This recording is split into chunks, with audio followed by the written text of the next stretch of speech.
नमस्कार, मैं आस्था और आप देख रहे हैं क्लीन न्यूज यूपी। तो चलिए देखते हैं उत्तर प्रदेश की दिन भर की 10 फटाफट बड़ी खबरों को। इससे पहले आप न्यूज को कहां से देख रहे हैं, हमें कमेंट में जरूर बताएं।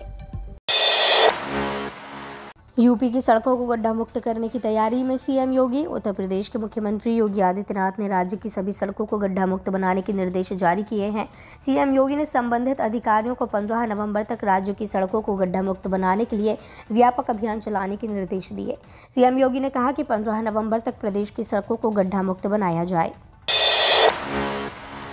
सीएम योगी का फैसला, यूपी में खुलेंगी भ्रष्टाचार निवारण संगठन की 8 यूनिट। मुख्यमंत्री योगी आदित्यनाथ की अध्यक्षता में हुई एक उच्च स्तरीय बैठक में राज्य में एंटी करप्शन ऑर्गेनाइजेशन की 8 नई यूनिट खोलने का फैसला किया गया है। अभी तक पूर्वी और पश्चिमी क्षेत्र को मिलाकर प्रदेश में कुल 11 यूनिट कार्यरत हैं। विधानसभा चुनाव के दौरान भाजपा ने अपने लोक कल्याण संकल्प पत्र में एससीओ का दायरा बढ़ाने की घोषणा की थी। इसके तहत उत्तर प्रदेश में ये नई यूनिट स्थापित की जा रही है, जो सरकारी विभागों से भ्रष्टाचार को जड़ से समाप्त करने में सहायक साबित होंगी। सरकार जिन नए क्षेत्रों में ये नई यूनिटें खोलने जा रही है उनमें आजमगढ़, मिर्जापुर, चित्रकूट, प्रयागराज, देवीपाटन, बस्ती, अलीगढ़ और सहारनपुर शामिल है।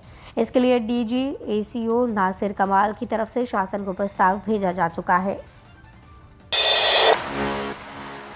यूपी में बारिश को लेकर सीएम योगी ने अधिकारियों को दिया अल्टीमेटम। यूपी में हुई बारिश को लेकर मुख्यमंत्री योगी आदित्यनाथ ने अधिकारियों को फील्ड पर सक्रिय रहने और लोगों की हर संभव मदद करने के निर्देश दिए हैं। सीएम ने निर्देश देते हुए कहा कि सभी अधिकारी राहत कार्य का प्रभावी संचालन सुनिश्चित करें। जगह जगह हुए जलभराव को मशीनरी और पंप के माध्यम से निकाला जाए और जलभराव वाले स्थानों से लोगों को सुरक्षित स्थानों पर ले जाया जाए।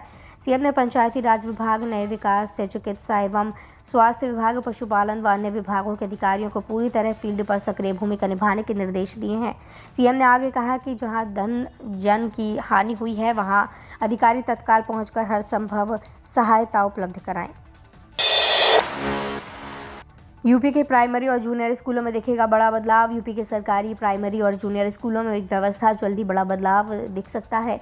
योगी सरकार ने यूपी के निजी विद्यालय या मान्यता प्राप्त संस्थानों के लिए अपने पास के सरकारी प्राइमरी और जूनियर स्कूलों को गोद लेने के आदेश जारी किए हैं। राष्ट्रीय शिक्षा नीति के ट्रेनिंग के सिद्धांत का पालन करने के लिए बेसिक शिक्षा विभाग के प्रमुख सचिव दीपक कुमार ने ये आदेश जारी किए।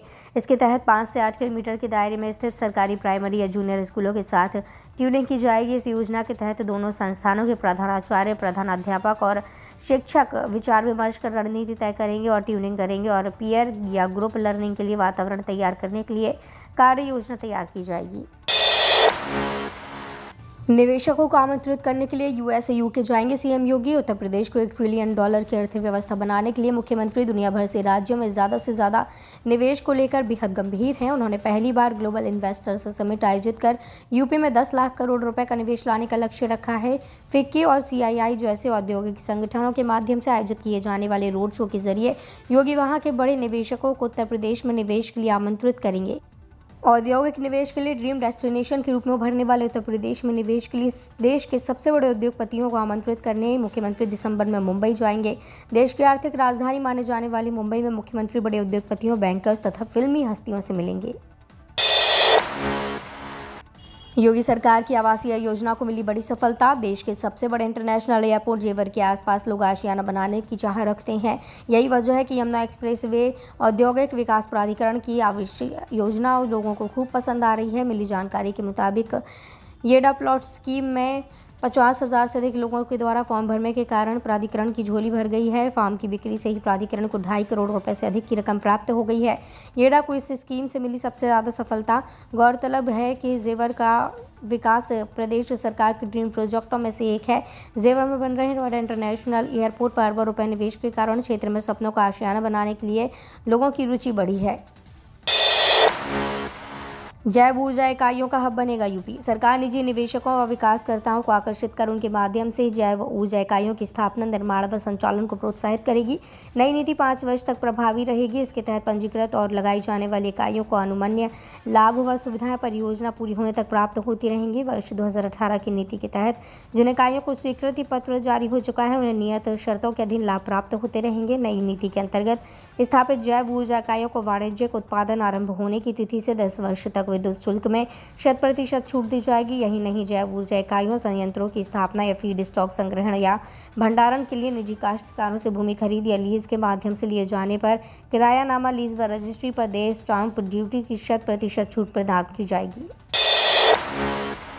अब मरीजों को बेहतर इलाज मुहैया कराने की तैयारी। यूपी में 94 ब्लॉक पब्लिक हेल्थ सेंटर खुलेंगे। यूपी में स्वास्थ्य सेवाओं को और रफ्तार मिलने वाली है। दरअसल योगी सरकार ग्रामीण और शहरी क्षेत्र में स्वास्थ्य इकाइयों में वृद्धि करने जा रही है, जिसके लिए प्रदेश में पहली बार ब्लॉक पब्लिक हेल्थ यूनिट बनेंगी। नेशनल हेल्थ मिशन ने स्वास्थ्य की इस बड़ी योजना को मंजूरी प्रदान कर दी है। जल्दी सेंटरों का निर्माण शुरू होगा।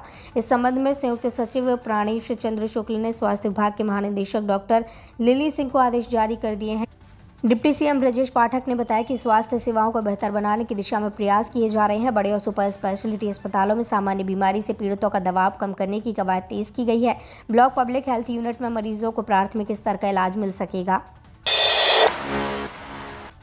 पूर्वांचल व बुंदेलखंड एक्सप्रेसवे पर फर्राटा भरेंगी यूपी रोडवेज की बसें। उत्तर प्रदेश सरकार ने यात्रियों की सुविधा के लिए बुंदेलखंड एक्सप्रेसवे व पूर्वांचल एक्सप्रेसवे पर भी परिवहन निगम की बसों के संचालन को स्वीकृति प्रदान कर दी है। इसके अलावा दिल्ली मेरठ एक्सप्रेसवे एवं नोएडा ग्रेटर नोएडा एक्सप्रेसवे पर भी बसों का संचालन हो सकेगा। परिवहन विभाग के प्रमुख सचिव एल वेंकटेश्वर लू ने गुरुवार को 4 मार्गों की स्वीकृति की अधिसूचना जारी कर दी है।